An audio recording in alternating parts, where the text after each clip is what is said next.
వీళ్ళు మనవాళ్ళు అనుకుంటే వాళ్ళ కోసం ఎక్కడిదాకైనా వెళ్ళి పోరాటం చేసేవాళ్ళని చూసాం. కానీ మనవాళ్ళు అనుకున్న వాళ్ళనే బలి ఇవ్వటం ఎక్కడైనా చూసారా? చూడకపోవటమేటి? ఇప్పుడు జగనన్న చేస్తుంది అదే కదా. పార్టీ లీడర్లను కార్యకర్తలను అడ్డంగా బలిచ్చేస్తున్నాడు. జగనన్నను అభిమానించడమే వాళ్ళు చేస్తున్న పాపం. పద్దాక వైసీపీ కార్యకర్తలను రెచ్చగొట్టడం, వాళ్ళు అన్న చెప్పాడు కదా అని రెచ్చిపోయి రప్పా రప్పా అని రచ్చరచ్చ చేయటం, చివరికి జైలు పాలు కావటం ఇదే జరుగుతుంది. జగనన్న కుట్రలకు అన్యాయంగా కార్యకర్తలు కేసుల పాలవుతున్నారు. ఆ కేసుల దెబ్బకు పెళ్ళాం పిల్లలు నొగ్గేసి పోలీస్ స్టేషన్లు కోర్టుల చుట్టూతో తిరుగుతూ జీవితాలు నాశనం చేసుకుంటున్నారు. పోనీ రెచ్చగొట్టి రచ్చరచ్చ చేయించిన జగనన్న ఏమైనా వాళ్ళని పట్టించుకుంటున్నాడా అంటే కనీసం వాళ్ళ పేర్లు కూడా తెలియదు అన్నకు. వైసీపీ వాళ్ళ కంత్రి రాజకీయానికి చదువుకునే కుర్రోళ్ళు, ఉద్యోగాలు చేసుకునే వాళ్ళు, వ్యాపారాలు చేసుకునే వాళ్ళు, చిన్న చిన్న పనులు చేసుకుని బతికే వాళ్ళు ఇట్ట ఎంతో మంది బలైపోతున్నారు. ఇప్పటికే ఆ రప్పా అని తిరుగుతున్న వాళ్ళ మీద పోలీసులు గట్టిగానే కేసులు కట్టారు. అయినా సరే కార్యకర్తల్ని ఇంకా రెచ్చగొడుతూనే ఉన్నారు వైసీపీ నాయకులు. రప్ప పోస్టర్లు కట్టిన వాళ్లకు, పోస్టర్ల ముందు జంతువుల్ని బలిచ్చిన వాళ్లకు పోలీసులు వాళ్ళ స్టైల్లో రప్ప ట్రీట్మెంట్ గట్టిగానే ఇచ్చారు.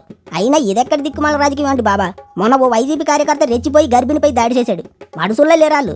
గర్భిణిని కాలితో తన్నినందుకు కాళ్ళు విరిగేలా శిక్షించాడు దేవుడు. ఇవన్నీ చూస్తూ కూడా జగనన్న వైసీపీ కార్యకర్తల్ని ఇంకా రెచ్చగొడుతూనే ఉన్నాడు. వాళ్ళ జీవితాలు ఏటైపోయినా పర్లేదు కానీ అన్న సునకానందం మాత్రం తగ్గొద్దన్నట్టు.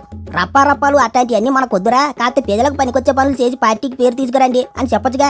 అరే ఒక్కడంటే ఒక్క వైసీపీ నాయకుడు కూడా అట్లాంటి మాటలు చెప్పడం లేదు.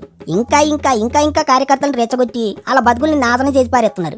పైగా సినిమాలో హీరో చెప్పిన డైలాగ్ అది అని సమర్థించుకుంటున్నారు. నడి రోడ్డు మీద గొర్రెల్ని బలి ఇవ్వటాలు, ప్రజల్ని నరకుతామని పోస్టర్ల మీద రాయటాలు, అసలు ఇట్లాంటి రాజకీయం దేశంలోనే కాదు ప్రపంచంలోనే ఎక్కడ ఉండదు. అదేట్రా అంటే ఆ పేరు లాంటి సవటలు బయటకు వచ్చి ప్రభుత్వం భయపెడుతోంది, అట్టా చేస్తోంది, ఇట్టా చేస్తోందని కహానీలు చెబుతున్నారు. ఎట్ట పెడితే అట్ట రోడ్డెక్కి కత్తులట్టుకొని రచ్చరచ్చ చేస్తుంటే వాళ్ళకి దండేసి దండం పెట్టాలో ఏటో మరి. ప్రజల్ని భయపెట్టే వాళ్ళని ఏ ప్రభుత్వం ఊరకే వదిలిపెట్టదు. ఆ యూపీ లాంటి రాష్ట్రాల్లో అయితే నిర్దాక్షిణ్యంగా ఎన్కౌంటర్లు చేసి పారేస్తున్నారు. క్రిమినల్స్ మీద జాలి దయ అనేదే చూపించడం లేదు. వైసీపీ వాళ్ళు విచ్చలవిడిగా రెచ్చిపోతుండటం చూసి చాలా మంది వాళ్ళకు యోగి ట్రీట్మెంటే కరెక్ట్ అని చెబుతున్నారు.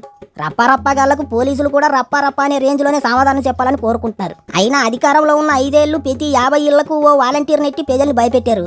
ఆ బాధ భరించలేక వైసీపీని పాతాళానికి తొక్కేశారు జనం. ఇక ఇప్పుడు ప్రతిపక్షంలో ఉండి మళ్ళీ అయ్యే లంగోట పనులు చేస్తున్నారు. వాళ్ళ గొయ్యి వాళ్ళే తవ్వుకుంటున్నారు.